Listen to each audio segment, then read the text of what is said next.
Hello, everybody.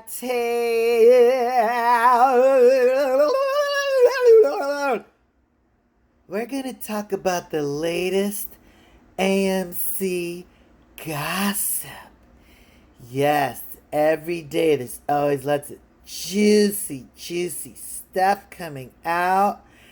I didn't mean it to sound like bad or anything, but there's lots of juice coming out every day, and that reminds me of something else. Sorry. But anyway, today we're going to discuss and dish on the latest gossip with Ape Daddy. Oh, he's so naughty. I love that latest testicle dance you did. There's only one doggy in the video, though. It made me a little sad, like, where's the other one, that other little pork rind jumping around? I want to see that little thing barking and bouncing all over and nipping at the ankles. That's my favorite part of YouTube. I wake up to the testicle dance like a big cup of juicy coffee. Anyway, Ape Daddy, I really like it. It was delicious. I haven't seen you do a belly splash in a little bit, though. You're getting a little lazy. You call yourself the leader of the ape movement, ape nation, ape world. Well, Ape Daddy, if you really are still our leader with that delicious tummer of yours, you better strip off that shirt and show us all that Robin Williams fur. And you better jump in your pool. I want to see it. If I had a pool, I would do the same thing. I'll do anything that you do. You know that. But anyway, we all want to see a big body splash. Better give it to us, baby. That reminds me, speaking of giving it to us, I gotta get a drink. Oh,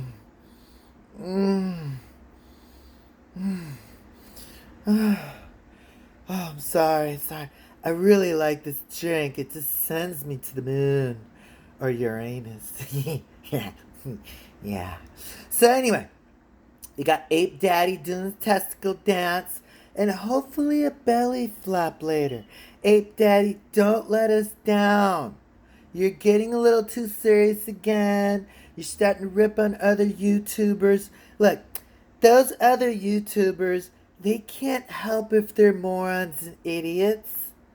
Everybody has to live their own path. I'm not calling them Mormons. We'll get into Lou later. I'm not calling them morons and idiots, okay? I'm just saying everybody has to live their own life. If people want to sell AMC right now, whatever it's at in the 30s, that's their prerogative. That's my prerogative. It's one of my favorite songs. I just love it. All of a sudden I turned into a gay Southern man. Let me switch back to little play character. So anyway, Ape Daddy, listen. I love what you're doing, but everybody's got to sell at their own prices. Okay? I'm not selling to this thing is way up there, 4 digits. I'm not giving my price target away. Like other things in life, some of what we hold dear and close to us must remain a secret. Yes. So anyway, as I was saying, Ape Daddy doing a really great job and everything, but you gotta try to lay off people, and you gotta be good. Gotta be good, Ape Daddy. You gotta stop the ripping. You can rip some if you eat some beans, at the steakhouse you like to go to. But other than that, no ripping on YouTubers, okay? Come on now, let's try to keep it kosher.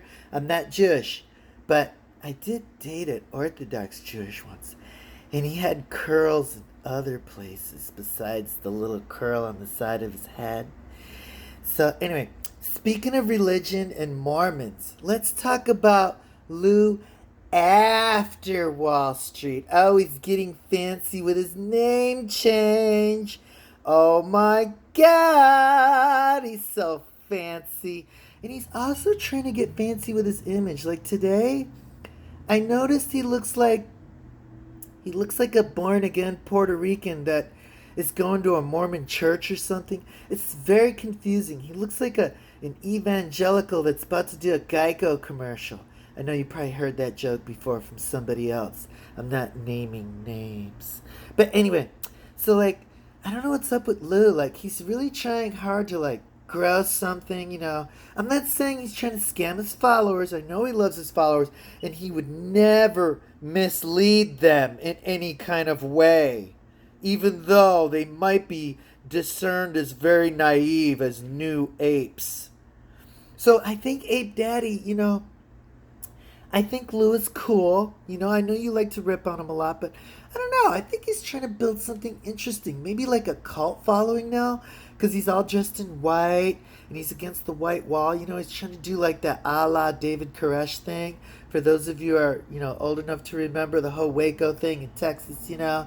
And like, I remember that transvestite attorney general. She tried to get him thrown out of that compound, but then he ended up dying some crazy death. I don't know. I think he ended up with like a hamster in his butt or something. I don't know what happened. It's all confusing.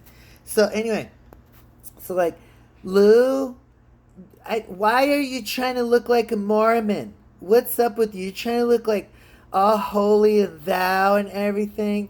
What, you know? Speaking of holy, why don't you just go back to putting on that old gray T-shirt that you wear?